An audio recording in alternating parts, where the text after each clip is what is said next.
O Jornal do Dia mostra agora uma entrevista exclusiva com a ex-presidente Dilma Rousseff, gravada em Natal, no Rio Grande do Norte. Ao falar pela primeira vez a uma equipe de TV após o impeachment, Dilma afirma que o processo que a tirou da presidência causou instabilidade entre os poderes. A ex-presidente também disparou críticas ao ex-companheiro de chapa, hoje presidente Michel Temer, e diz que as privatizações anunciadas pelo governo serão usadas apenas para cobrir o rombo nas contas da atual gestão. A entrevista foi realizada à jornalista Georgia Neri, da TV Ponta Negra, integrante do Sistema Opinião de Comunicação no Rio Grande do Norte. Acompanhe a primeira parte. Agora, em agosto, completa um ano do impeachment da presidente da República, Dilma Rousseff. Em Natal, a convite de sindicatos, a primeira mulher a chegar à presidência da República fala agora com exclusividade para as emissoras do Sistema Opinião, que tem uma audiência estimada em 20 milhões de telespectadores no Nordeste brasileiro. Bem-vinda, presidente. É uma satisfação conversar um pouco sobre a situação do Brasil, sobre a situação também do Partido dos Trabalhadores com a senhora. Olha, para mim é um prazer. Primeiro, começando com uma curiosidade que não só dos seus eleitores e até mesmo dos adversários, depois desse um ano de impeachment, afastamento da presidência da República, o que a senhora tem feito? Quais os objetivos desses encontros, por exemplo, como está acontecendo aqui em Natal? Olha, eu acredito que há uma força que ela é essencial para a gente poder transformar uma realidade. É a consciência do que está acontecendo. A consciência dessa realidade. Então, eu tenho, em vários lugares do Brasil, feito palestras a respeito do que eu acho que aconteceu no Brasil. Porque eu sofri, de fato, um impeachment, que nós consideramos que é um golpe, porque o impeachment está mais do que provado, que é sem base fundamentada na Constituição, portanto, sem crime de responsabilidade. E agora, eu acho que essa realidade está ficando cada vez mais clara, mais nítida, mais evidente. É como se a história tivesse pregado uma peça nos golpistas, porque isso ficou nítido.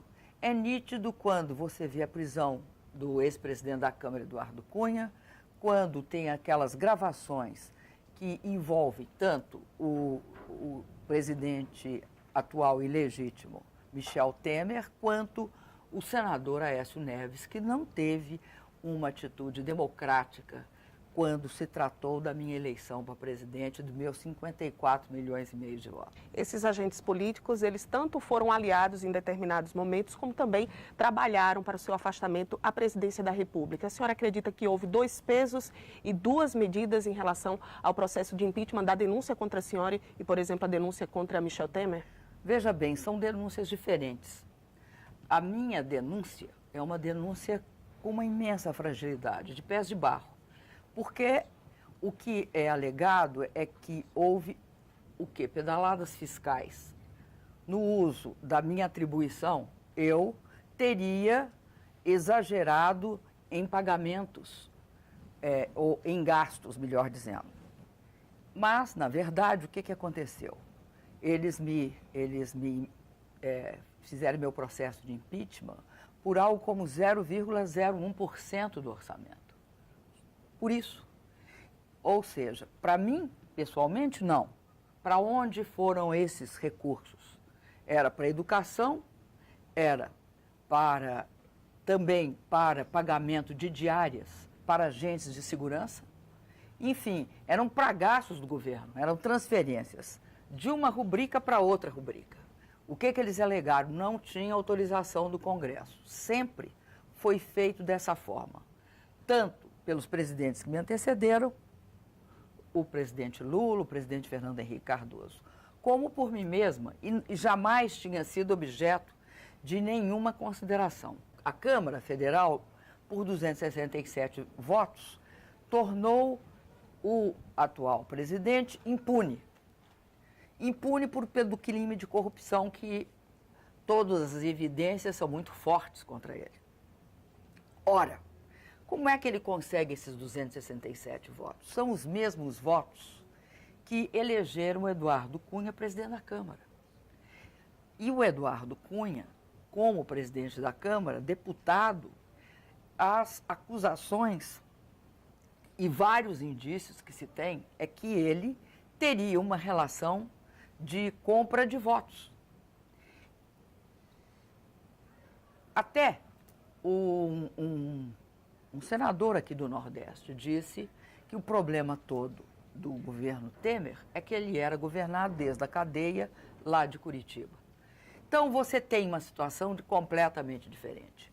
E você tem um problema sério, que é o Congresso sendo objeto da compra de votos. Não sou eu que estou dizendo, a imprensa diz. Então, a habilidade política seria compra de votos?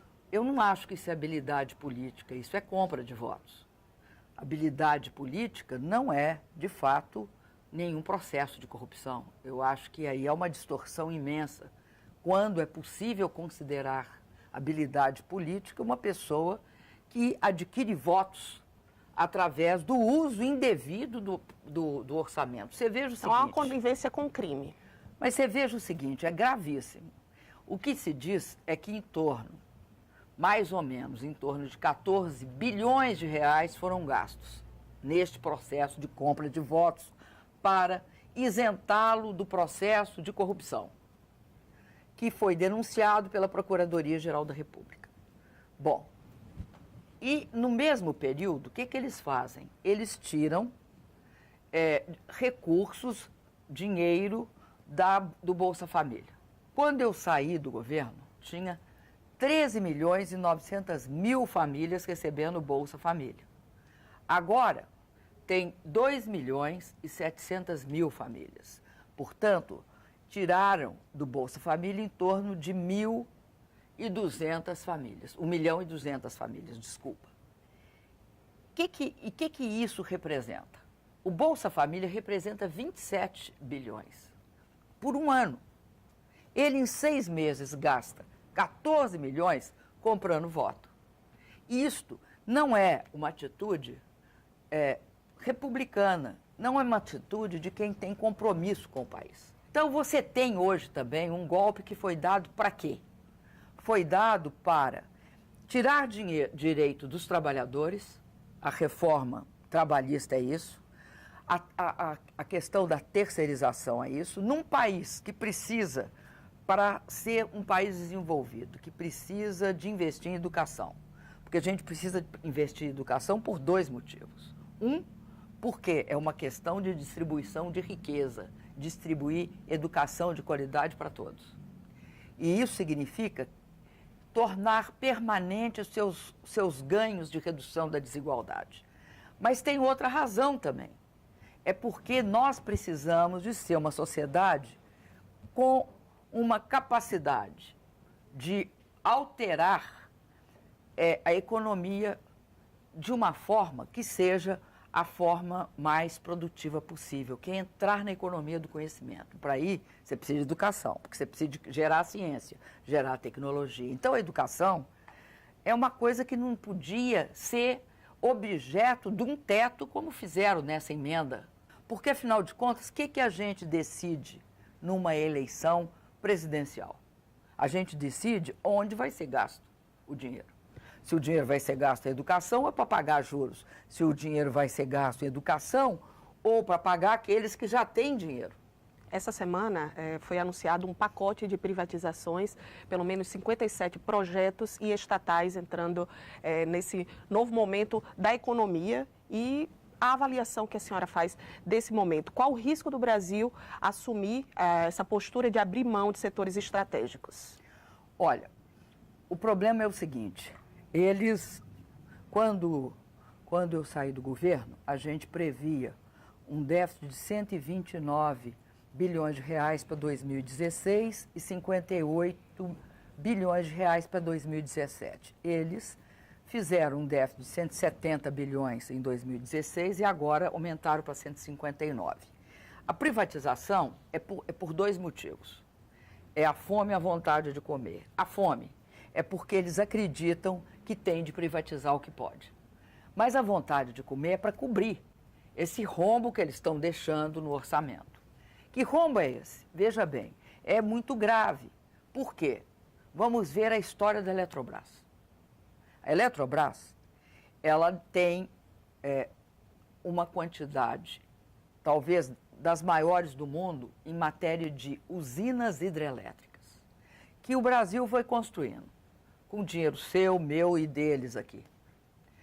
Por quê? Porque nós pagamos essas usinas, toda vez que a gente paga a conta de luz, a gente paga a usina.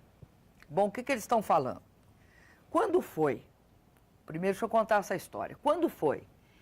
Em 1995, era o governo do Fernando Henrique Cardoso. Muitas das hidrelétricas já tinham mais de 20 anos de vida, estavam com seus contratos de concessão vencidos. E podia renovar uma vez, não pode renovar mais de uma vez.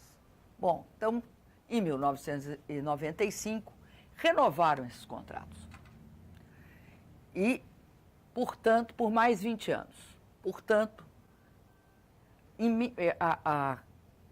os anos mínimos que eles ganharam foram 40. Então, tiveram 40 anos para pagar, para receber de todos nós brasileiros os recursos por terem investido na hidrelétrica. Essas hidrelétricas que já tinham mais de 40 anos. O que nós fizemos? Porque eles gostam muito que a gente respeite contrato. Eu também gosto que respeite contrato, mas acho que tem de respeitar contrato que a população também se beneficia, não só eles. Qual é o contrato que beneficiava a população? Findo esses 40 anos, não tem mais por que pagar aquela hidrelétrica, porque ela está paga, foi paga por nós. Então, o que você faz? Você pega o dinheiro do investimento, que era, ou seja, a parte da tarifa de energia que está na conta de luz, que era para pagar o investimento, que não é necessário mais ser pago, e transfere para o consumidor. Como é que a gente fez isso? Com cotas. Então, eu vou te dar um exemplo de número que fica mais claro.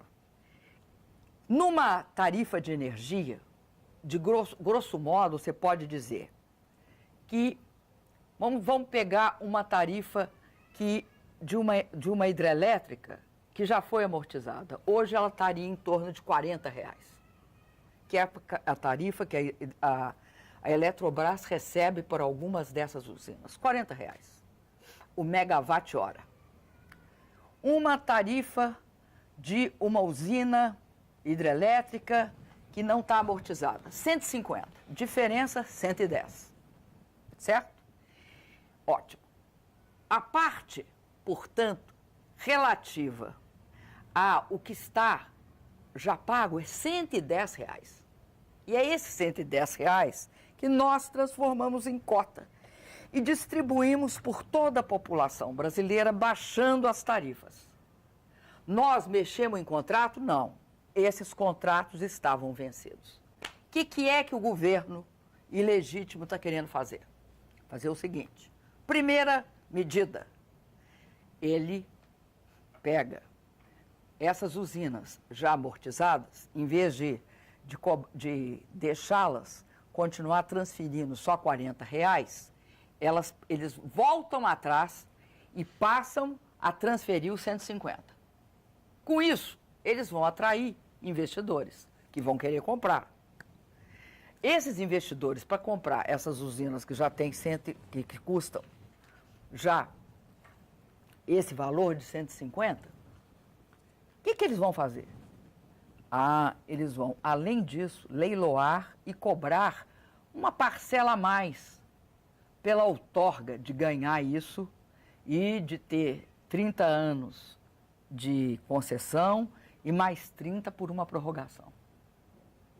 Com isso, tiram de nós todos, tiram da população brasileira, que é quem vai receber. Tiram e nos fazem novamente a pagar por aquilo que nós pagamos. Então, cobre um rombo. E, ao mesmo tempo, é um roubo. Porque estão tirando com a mão grande uma coisa que não é mais da União. Em se concretizando esse plano de privatização, 57 aí é mais estatais. Qual o destino do país, na opinião da senhora? Olha, quando eles começaram a falar em privatização no setor elétrico, eles começaram a falar isso lá por final dos anos 90, início de 2000. Aí o Brasil sofreu um racionamento e um apagão. Vocês devem estar lembrados que no ano de 2000 para 2001 nós tivemos um racionamento sério, ou seja, não tinha energia. Por quê? Porque entregue só a uma questão de valorização e de lucro, é muito difícil alguém investir antecipadamente, planejar que tem de investir. No caso do setor elétrico, é um setor extremamente delicado. Ele tem um tempo longo para maturar o investimento. Você não faz uma hidrelétrica em 1 ano, você não faz em 2. Em média, de 3 para cima, mais para 5 do que para 3. Então, é necessário que haja uma participação do setor privado e do setor público. Nenhum país do mundo abre mão de garantir que haja investimento em energia. O pior ainda é o seguinte, eles vão fazer o leilão. Se eles fizerem o leilão, quem vai comprar? Quem? Vai comprar o capital estrangeiro. Vai comprar o capital estrangeiro, pode comprar os chineses, pode comprar, enfim, pode comprar pessoas de outras nacionalidades. Então, também a sua soberania está em questão. Tem coisas que não se vende. É um crime contra a nossa soberania, contra o nosso futuro. E mais, as tarifas de energia, chamada conta de luz, vai para níveis estratosféricos. Outra questão diz respeito ao pré-sal.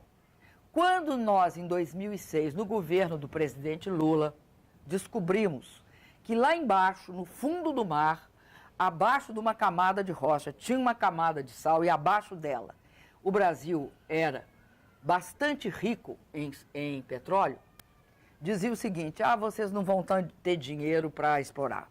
Vocês não têm tecnologia para explorar. Pois bem, isso foi em 2006.